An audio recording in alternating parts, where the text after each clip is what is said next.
I'm with Databank CEO Raul Martynek, and we're talking about the data center industry next.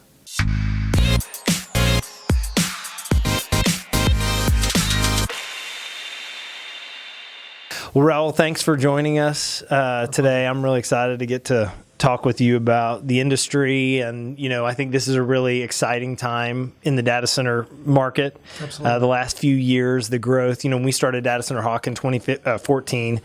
I don't think I anticipated as much growth as there would be, and it certainly has been fascinating to watch. So I'm excited to get to talk to you about it. I think first what I'd love to dive into is just your history in the IT space. Sure. You've been in this business for a very long time. So would you mind just walking through how you got into the data center industry, and then how you ended up as the CEO of Databank? Sure. So been in the space kind of about 20 some odd years, kind of from the advent of the internet. Okay. This all started with telecommunications, Sure. right? So I got in 1995, and back then it was really about kind of wireline services and adopting internet access. So built a Northeast CLEC, as they were called at the sure. time. Yeah. Between 95 and 2007, it was a business that was called Info Highway. So that was kind of in the bubble years and then post-bubble years, which obviously were not a fun period of time in our sector. And we sold that business in 2007. And that's kind of when I decided, I want to stay in the sector, but I don't want to be in wireline, because it really felt like, a big melting iceberg, which it still is to this day. And then I pivoted into other kind of areas that I thought had more kind of long-term potential. So I ran a fiber business in Ireland, actually, for a couple of years, and we sold that to a business that eventually sold to Zayo. And then in 2009 is when I got more kind of formally in the data center cloud space. Okay. Ended up running a business that was headquartered in New York, but had a global footprint. It was a complex managed hosting business called Voxel. Okay. Great business, great technology platform. Yeah. At a really interesting time, kind of before AWS was like a dominant player, Okay, sure. before Azure. Yep. So during that period, kind of the whole cloud, game was was open, and no one was really sure who was going to be the winner there. Anyway, we sold that business in 2012 to Internap, which, as you know, is a public data center operator in Atlanta. And then from there, I ended up running a data center business in New Jersey called NetAccess, which we sold to Cologix in 2015. And then I got the Digital Bridge. And, throughout that time, I think what's allowed me to go from, business to business is just, these companies all consume a lot of capital. You start to obviously get to know kind of the capital players in the industry. And, as being the CEO, that's one of your big roles is, making sure that you have good investors. And, really that's kind of how I've gone from opportunity to opportunity is through, the relationships that I have with the private equity players and that invest in this sector. So that's how I got the Digital Bridge in 2015, who is a great group, because it's the first time I've been with a group that is only focused on kind of, as we call it, mobile and internet infrastructure, with kind of like-minded people that also have a long tenure in the space. And eventually we acquired Databank in 2016, and then recently became the CEO of that company. Yeah, well, I think one of the things that's interesting in the space in general, especially, is that it's changed. I mean, you think about how much it's changed in the last 5 years, let alone the last 25. But it's always interesting to me, leaders that are able to see where the market is going and really try to understand the trends and be with companies that are kind of on the leading edge. And it seems like you've certainly done that. Where do you feel like, one of the questions I like to ask people that are leading companies is, what have been your biggest influences along the way? So are there, when you look back at your 25-year career, are there people that you go, hey, when I was at this company with this, whether it was a COO or something like that helped me think about the business differently, or helped me realize what the opportunity was? Who or what were big influences for you? Yeah, no, listen, I think that's a key part of growing as a professional is, meeting mentors, right? And I've been fortunate to have probably at this point 5 or so different mentors who I can remember looking back and seeing kind of a step function in my knowledge around certain things, right? So when I got into the business in 95, it was a bootstrap business. It was a guy I knew who kind of started it with his 401k money and took a 50% pay cut to go there, and it was kind of learn everything from the ground up. He was an incredible salesperson and sales executive, and that was kind of a thing that he taught me that I didn't have in my repertoire. And when we raised capital, we ended up bringing in some investor groups. One of them was Lazard Frere out of New York. There was our board member there, Russ Planitzer. He was kind of the first kind of really professional board person that I worked with. He had been the CEO of a couple Fortune 1000 companies, so kind of really helped me think through how to think about a business strategically. And I remember when I took over as CEO of that company, he would call me like every week and just check in and what challenges are you having, and always offered great advice. Someone that I still twice a year grab breakfast or lunch with. So I think that's kind of how at least in my case I've been able to cobble together this knowledge set that I have. I mean, some people go through one company for 25 years and kind of get to that same point. I've taken a more kind of eclectic route, and it's been fun because in my view, kind of going from these different business models really forces you to kind of think outside your comfort zone, learn new things. I remember when I got to Voxel, it was a very technical organization. I was 10 years ago, and everyone in the company was like 25 years old. And I remember being at the first management meeting, like, what the hell are these people talking about, right? So, and having to then kind of adapt and learn that. So it's worked for me, and I have no complaints about that. And one thing I definitely continue to do is seek out situations where I can learn more. Yeah, well, it's interesting too because I feel like leaders, especially in our space, which is this mix of the technology side of things as well as the commercial real estate side, but you have to kind of keep a learning hat on, because if not, the space, the industry will pass you by, and I think that has helped companies like Databank and others to continue to evolve to meet the needs of the users. Yeah, look, this sector, as I mentioned, you really can kind of pin it down to that mid '90s period when it kind of started, right? I mean, ultimately, what's propelled this whole sector has been kind of the internet, right? I mean, there wasn't a real kind of commercial internet in 1995. I mean, I used to go around New York City convincing people they wanted to buy internet, and they'd say, get out of my office, right? So how amazing that only 20 years later we're at this point, right? But the adoption of that technology platform to solve all kinds of business needs has then kind of spawned these other industries. It spawned the fiber business, right? Because you wouldn't need fiber to communicate over a phone call, right? That was well established, and for 100 years you had phone businesses, and there really wasn't a lot of innovation there, right? So that spawned the wireless, the fiber business, and then obviously wireless had a huge amount to do, and that was a whole new kind of paradigm. And this whole data center stuff has really emerged out of kind of the adoption of the internet as a platform for commerce, for entertainment, for education, for really everything. I mean, at Digital Bridge, we call that, the internet of everything. And that ultimately we believe that, we're still in the very early stages of kind of a multi-decade trend towards the adoption of that technology platform to really permeate every sector of society, every sector of human life.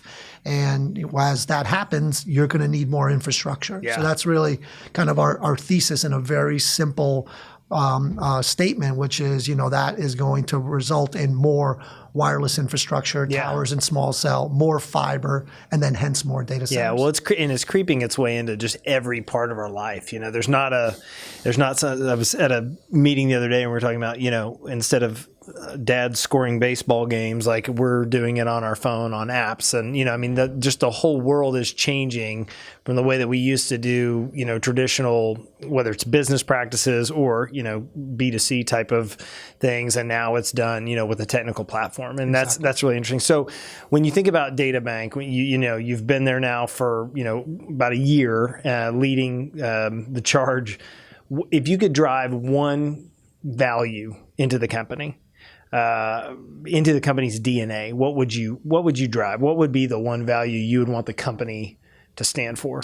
Yeah. So look, it all starts with, your relationship with your customer. I mean, every business I've been in, at the end of the day, our sector it's a great sector, but it's also highly, highly competitive, right? And ultimately, no one person has a product. It's not like the drug industry where someone comes out with a patentable product and they end up having some advantage that other ones have. Here, we love the way we build data centers, but I have to be kind of self-aware that other people make great data centers too, right? So ultimately, when you're in that type of business, which I think is what wireless is, and wireline, and data center, and cloud, it ends up coming to that customer experience. So one thing, we drive very, very deeply in our organization, in our culture, is that attitude towards the customer, and that it has to be the best experience out there. And, everyone says they're very focused on customer service and making sure their customers are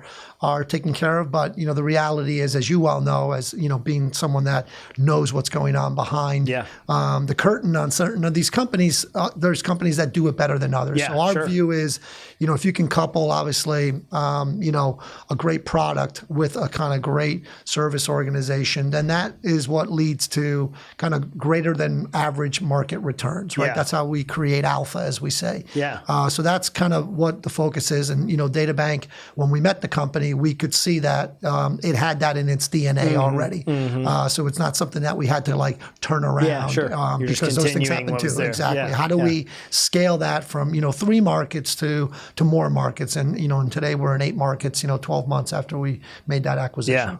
Well, so I think one of the interesting parts about the market, I think that's changed in maybe the last 24 months, has been some of the demand drivers that have been pushing, activity in from a geographical perspective in different markets, but also in your business. So being in the amount of markets that you're in, what are some of those demand drivers you all are seeing today with, maybe current customers that you have that are expanding within your premises already, which I always think that tells a lot about a business, that current customers want to continue to grow, but then also about, new customers coming in that have never done any business with Databank before, and kind of what that looks like. What are demand drivers that you're seeing? So with Databank, I mean, we're slightly different than a lot of the kind of data center companies out there. If you think about the data center development, it kind of started in about 5 major markets, right? Which happened to coincide with the major nexus points of the global internet, right? So most data center construction that started in, that 2003, 2004 post-apocalyptic, bubble era, right? Started in Ashburn, in the New York metro market, in Chicago, in Dallas, in kind of San Francisco area, right? So, and those are the markets that, have been, flourishing as this kind of global internet continues to grow.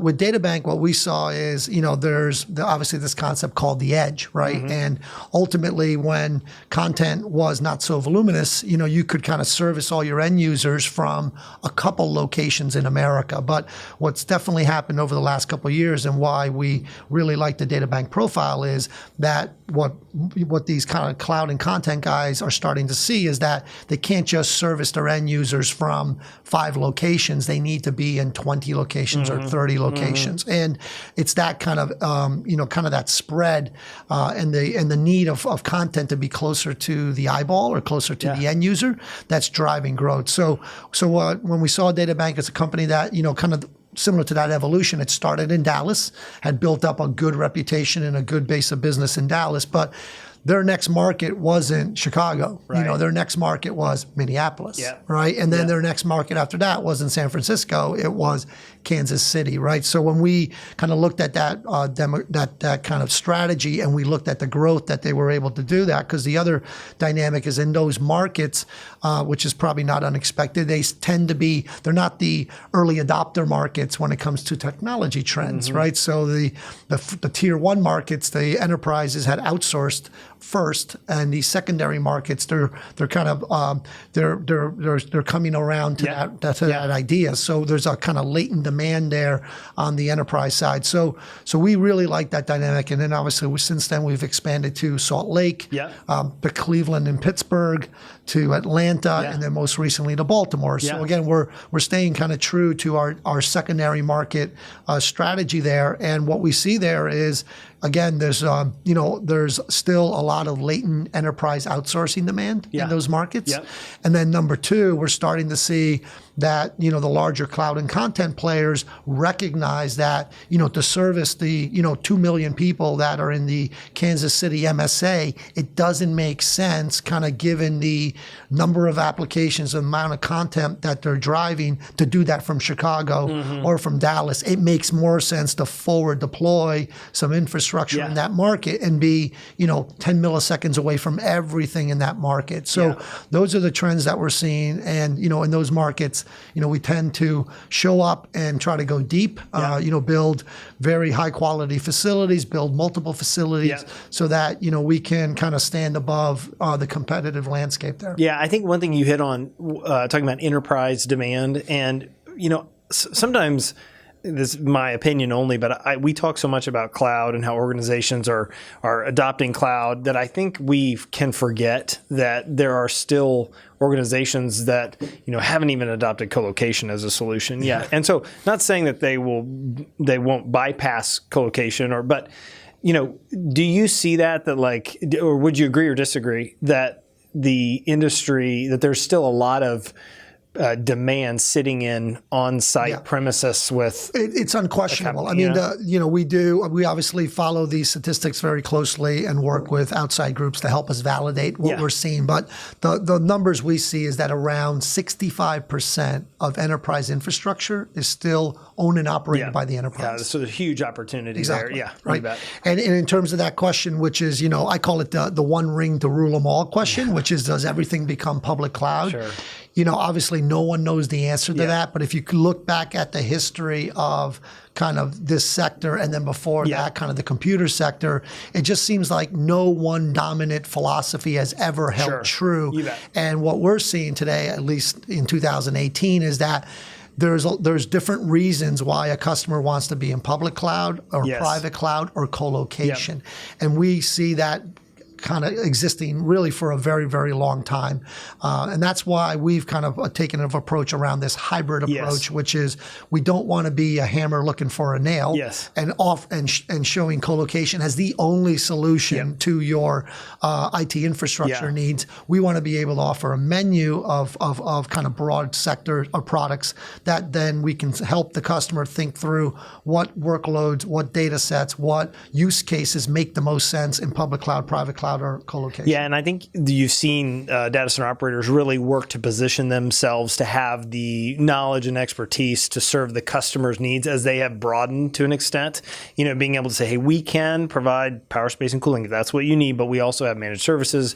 We have a cloud platform, or we can directly connect you to cloud providers. Yeah. And so you mentioned the word hybrid, and I think that describes somewhat. I believe we're kind of in this hybrid IT age, and I think that will continue. But do you see that growing as far as companies coming to you saying, "Hey, I need this, but I also need X, Y, and Z"? Okay. Oh no, that's why. So let me just circle back to kind of your question before around kind of the content. So the cloud and content guy. So I mean, it's no secret that over the last 2 years, the big five, Facebook, Google, Amazon, AWS, and they've really driven a lot of the absorption, a lot of the leasing in this market, right? And it's not a surprise when you look at AWS.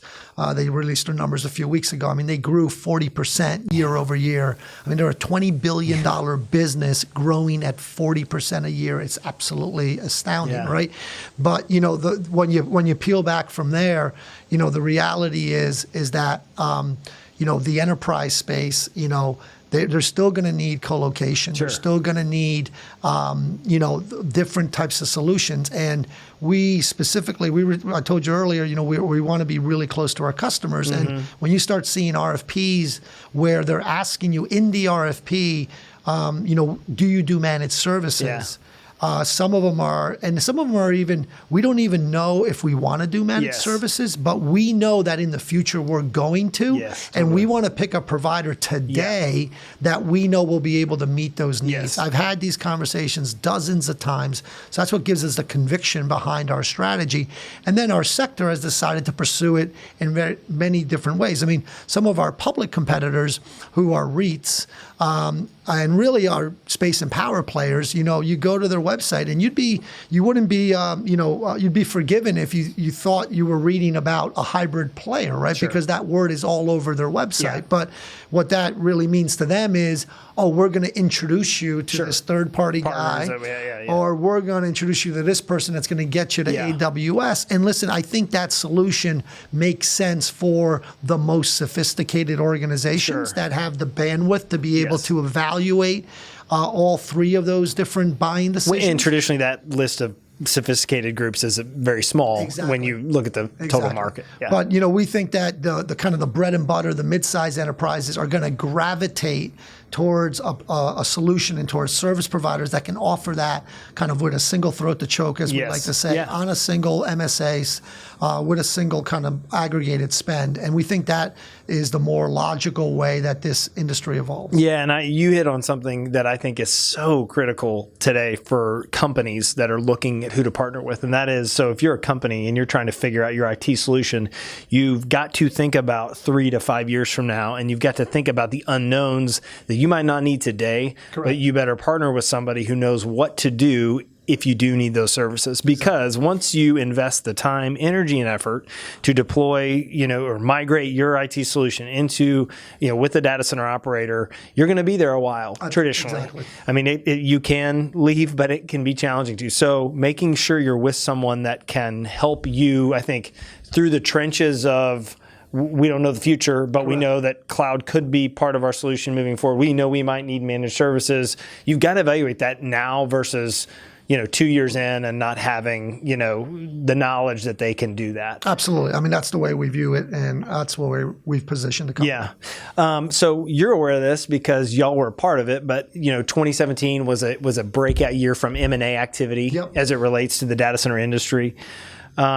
So I'd just like your thoughts on that. Do you think 2018 will be as active? And why is there so much M&A activity taking place today in our business? What's driving that today? So I think there's a couple things. Number one, financially, these businesses, economy of scale is really important, right? And if you think about any of these other sectors that we talked about, like wireless or wireline or fiber, or cable, right? They all started the same way as the data center sector started, which is a lot of different players, right? And then over time, they've consolidated into kind of more of these constellations of companies, right? So there's a financial driver behind that consolidation. Scale is important from a financial perspective. Scale is also important from a customer perspective, right? Customers have requirements, and the larger customers have requirements that are geographic, right? And, it wasn't very long ago, 5 years ago, when there was a lot of data center operators that operated in one market or had one data center. And it was extremely, normal for a larger enterprise to contract with that single market data center operator. But I think, as these enterprises have gotten more sophisticated, they're also looking for a partner that can satisfy their geographic needs.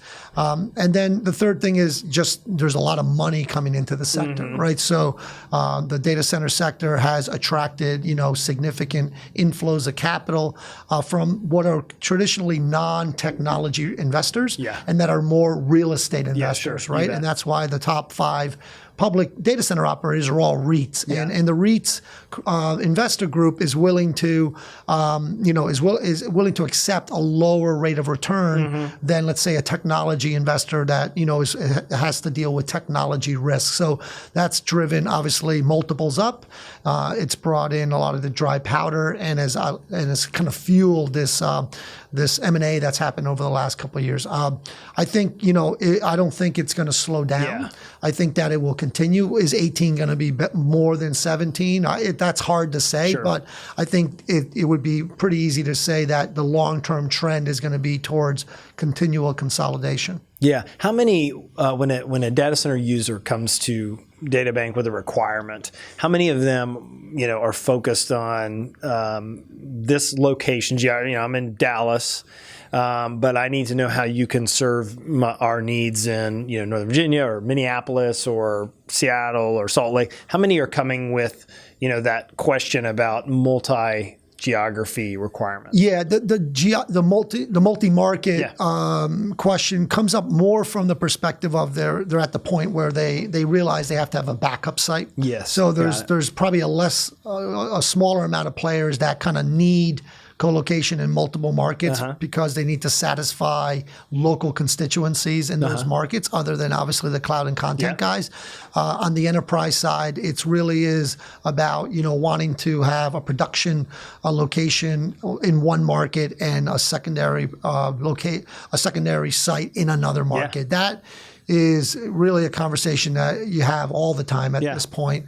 And then, like I said, there still are players that want to be in multiple geographies because there's legitimate business needs to do that. Yeah. So if you think about where Databank is right now, and this is actually a fun question, one of the advantages of being not the biggest player is that you're more nimble. Exactly. But one of the challenges with getting bigger is it's harder to be nimble. Exactly. So, sitting where you sit, what are the keys to making sure that you can grow the company the way you need to grow it and get the business you all need to acquire, but also keep the company nimble enough to meet the needs of your customers? That's a very, very tough question to answer.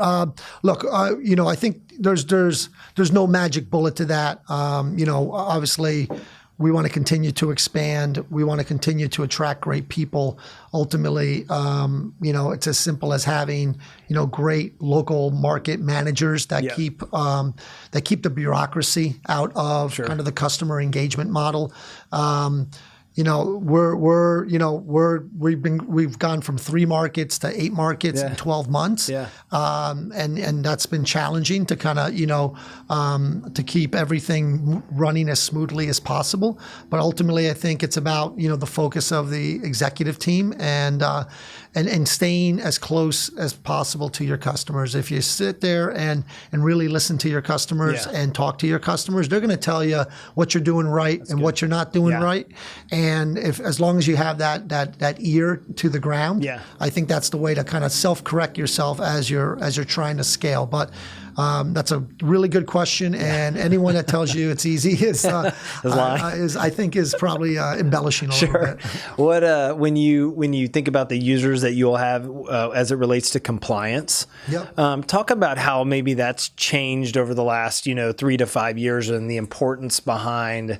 I think not only understanding the compliance needs of customers that you have, but then being able to go on the back end and make sure that you're not just, saying, hey, we're PCI compliant or we're HIPAA compliant or whatever those things are, but going through that process and making sure when they engage with you and sign, a transactional deal with you all, you can deliver those needs. That's a great question. And that's a great question leading into, what's changing in our sector, right? So our most recent acquisition was Edge Hosting, which was a managed services business out of Baltimore. Okay. And one of the main reasons we kind of were attracted to that business was because of their focus on security and compliance. So, and why that, and how they do that differently. So Databank now has a chief information security officer. Okay. I never would have envisioned in one of the kind of businesses that I run, I've run in a telecommunications, internet infrastructure business, that we would need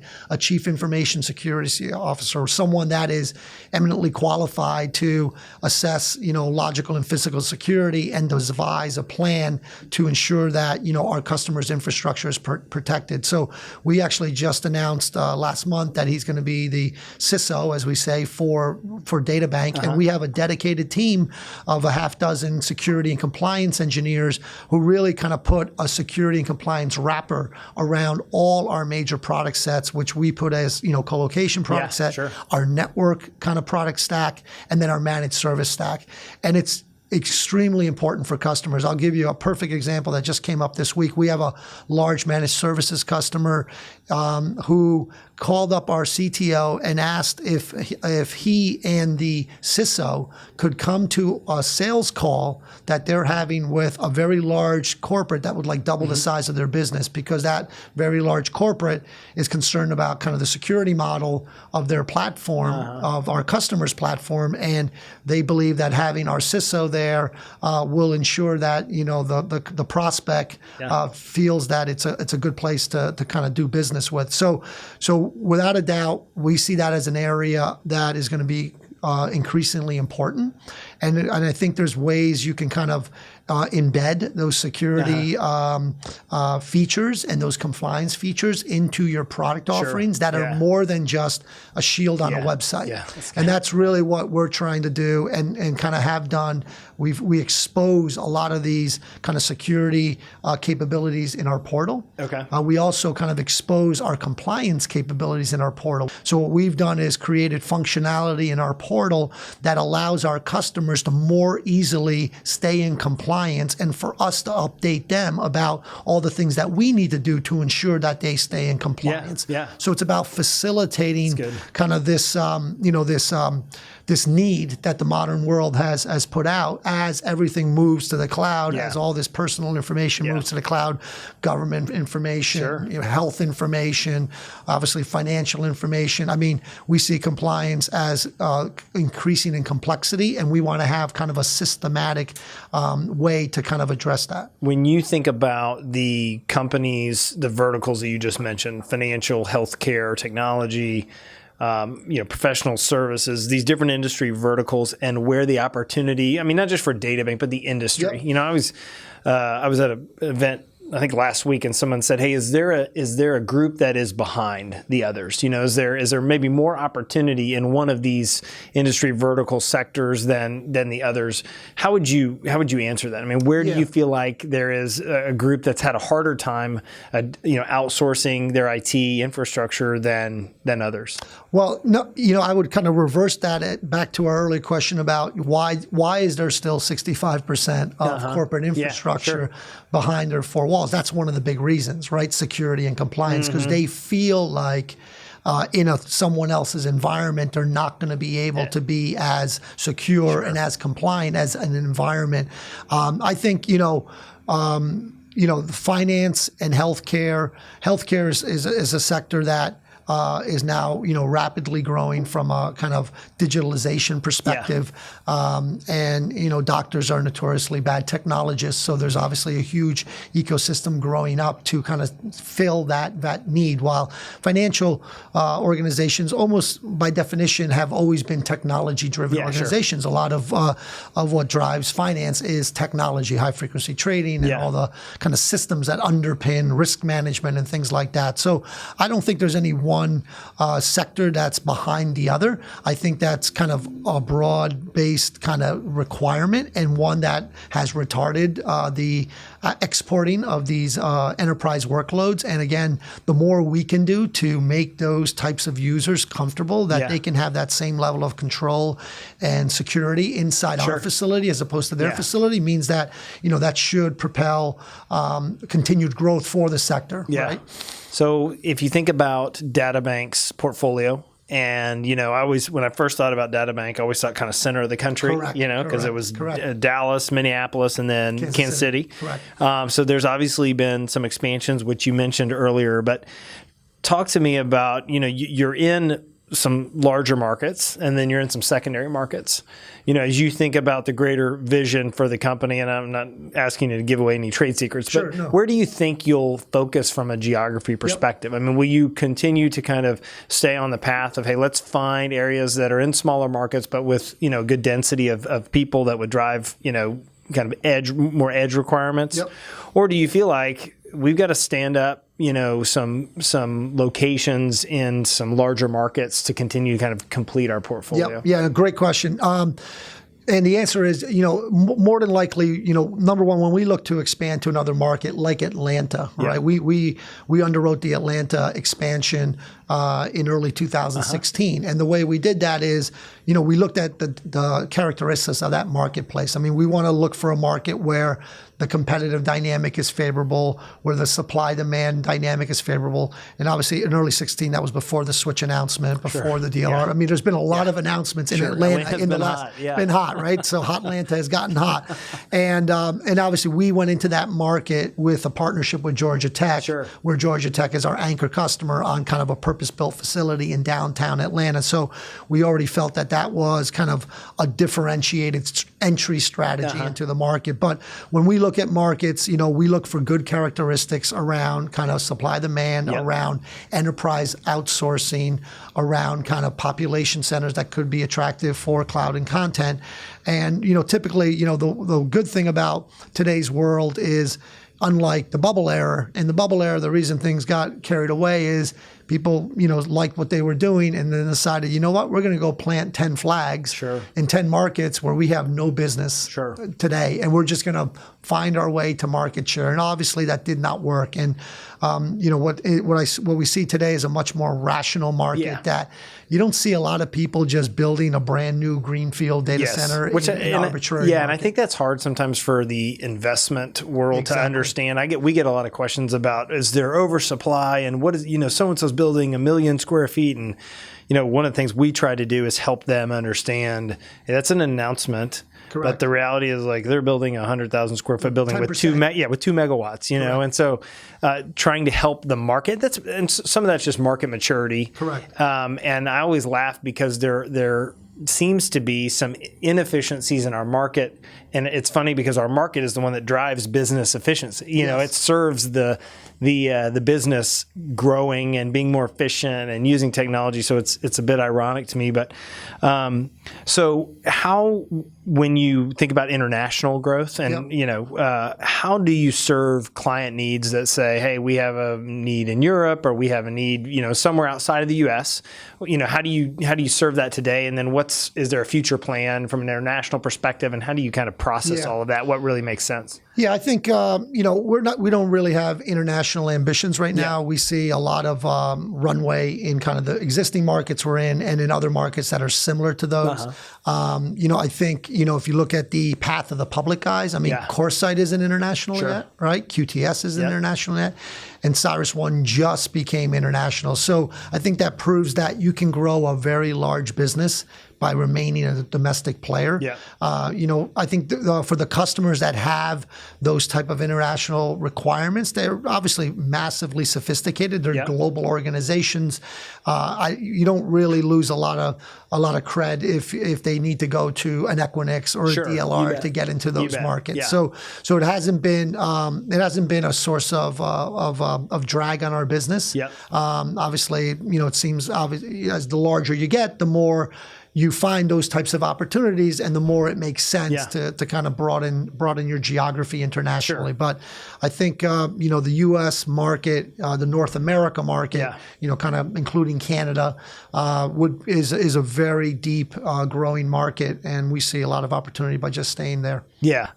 Okay, so when you think about the next 3 to 5 years, what are you most excited about within our space, within the opportunities with current customers that you have? Just what gets you most excited, as a CEO of a growing data center company? Well, it goes back to the question I started in the beginning, which I really think we're at the beginning of something that we don't even know what it's going to be, but it's going to be big. And what gets me excited is what I like to call the net new workloads, right? At the end of the day, if you think about the data center demand, it's been mainly driven by what we've talked about today, enterprise kind of outsourcing, which is kind of traditional compute, and then cloud and content. But what we are starting to see is kind of these new workloads that didn't exist 5 years ago, right? Things around kind of deep learning and artificial intelligence, right? Autonomous vehicles. My view is that there's going to be a whole nother wave of kind of applications that need to run inside data centers that haven't even shown up yet, don't even know about and are going to propel the next wave of demand in this sector. So that's the thing that gets us excited as operators and investors in the business. Well, it is a fascinating business to be in. I tell people all the time that we're connecting with them, like, there's just no slowdown in sight. And I don't mean that everything is going to go, crazy berserk in the next, number of years. But the way we're depending on technology, the way businesses are transforming themselves to be more dependent upon technology for their business, it's hard to imagine that great days wouldn't be ahead. So thank you for sitting down with us. And so if you want to learn more about Raul's company, Databank, you can just go to their website. It's databank.com. There's some great information there. And if you want to learn more about Data Center Hawk, you can join us at our website at datacenterhawk.com. Thanks for watching. Thanks, Dave. You bet.